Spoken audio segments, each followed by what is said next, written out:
সঙ্গে সঙ্গে বার্তা দিলেন শেকড়টা যেন না ভুলে যায়, মানে নন্দীগ্রাম যেন না তারা ভুলে যায় কখন। আমাদের এখান থেকে এটা গ্রামীণ এলাকা, কৃষি নির্ভর অর্থনীতি, এখান থেকেও কিন্তু দেশের সেবায় অনেক নীতি তৈরি হচ্ছে। এবারেই আইআইটিতেও র্যাঙ্ক করেছে, কানপুর আইআইটিতে র্যাঙ্ক করেছে, মেডিকেলেও বেশ কয়েকজন চান্স পেয়েছে। তাদের বলেছি যে বড় জায়গায় তো যাবে, তো এর আগেও অনেকে বড় জায়গায় গেছেন নন্দীগ্রাম, তারা নন্দীগ্রামের মাটির সঙ্গে সম্পর্ক রেখে চলেছে। এটা আমি বলেছি ঘোষকে ম্যারাথন জিজ্ঞাসাবাদ, তার নির্যাতিতা যিনি মারা গেছেন জিজ্ঞাসাবাদ নয়, অবিলম্বে গ্রেফতার। সুখেন্দু শেখর রায় আজকে যে টুইট করেছেন, এটা তো আমরা বেশ কয়েকদিন ধরে বলছি।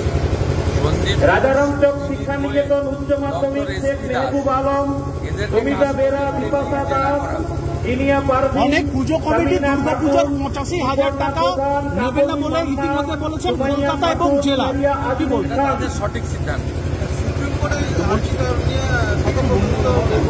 অত্যন্ত গুরুত্বপূর্ণ। শিক্ষানিকেতন উচ্চ মাধ্যমিক দেশের সর্বোচ্চ আদালত তারা সৌমত নিয়েছেন, এটা অত্যন্ত উৎসাহজনক এবং আমরা সকলে আশাবাদী। দাদা, ডার্বি গতকাল বাতিল হয়েছিল, আজকে 144 ধারা জারি করলো বিধাননগর। 163 নট 144। হ্যাঁ, তারা জারি ন্যায় সংহিতাতে 163।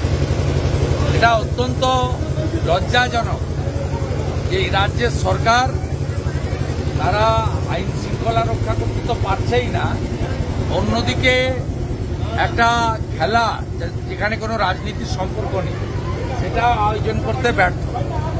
মমতা বন্দ্যোপাধ্যায় পুলিশ মন্ত্রী হিসেবে আমরা পদত্যাগ চাই, আর তার পুলিশের লোকেরা 163 না করে কেন্দ্রীয় সরকারকে তো হাত পা ধরতে পারতেন যে প্যারামিলিটারি দিন ডার্বিটা হোক।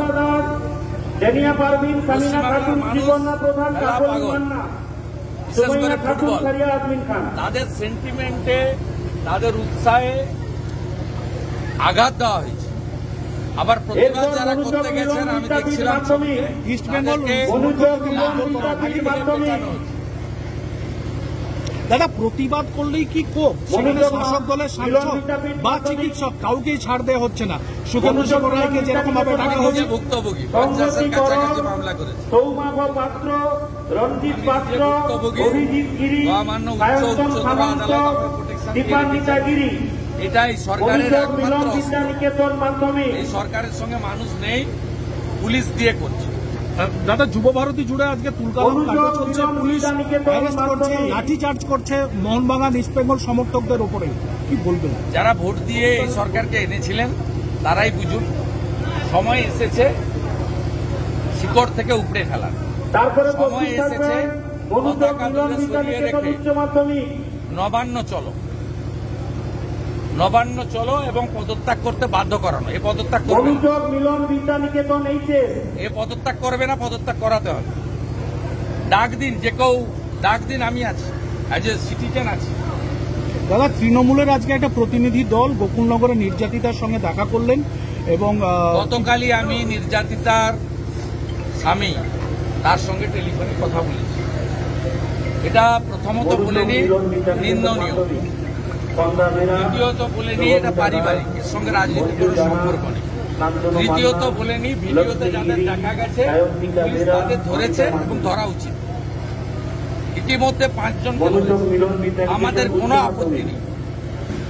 আমি যারা পরিযায়ী এসেছিলেন, যারা মমতা ব্যানার্জির কোম্পানির কর্মচারীরা এসেছিলেন, তাদেরকে আমি বলবো, আপনার রথিবালা আড়ির বাড়িটা গেলেন না কেন? এই নির্যাতিতা যদি মহিলা হন, আমি তো বলছি নিন্দনীয়। সৌরভ আমাদের আগে বিজেপি করত, জয়দেবের সঙ্গে তৃণমূলে গেছে। আমি কাল রাত্রেই অভিজিতের ফোন থেকে কথা বলেছি, আমি বলছি না পারিবারিক। ভিডিও ফুটেজে যাদের দেখা যাচ্ছে তাদের গ্রেপ্তার করেছে, যদি কেউ বাকি থাকে তাদেরও কেউ বাধা দেবে। আমি কোনো প্রোটেকশন তাদেরকে দেবো না, আমাদের পার্টি থানায় যাবে না, ক্লিয়ার।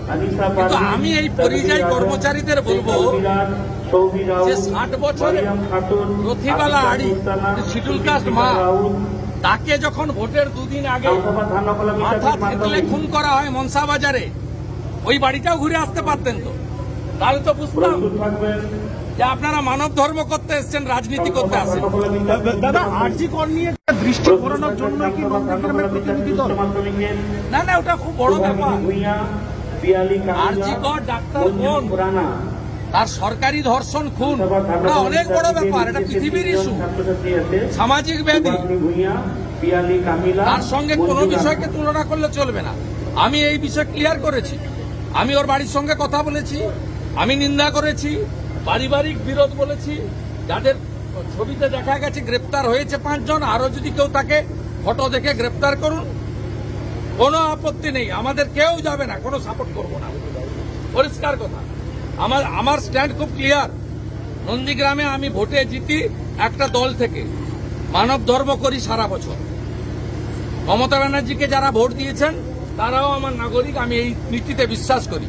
তো এখানে যারা দল বেঁধে ছুটির দিন এসেছিলেন ছবি তোলার জন্য, তারা রথিবালা আড়ির বাড়িতে যদি ঘুরে আসতেন তাহলেও বুঝতাম যে আপনারা রাজনীতি করতে আসেন।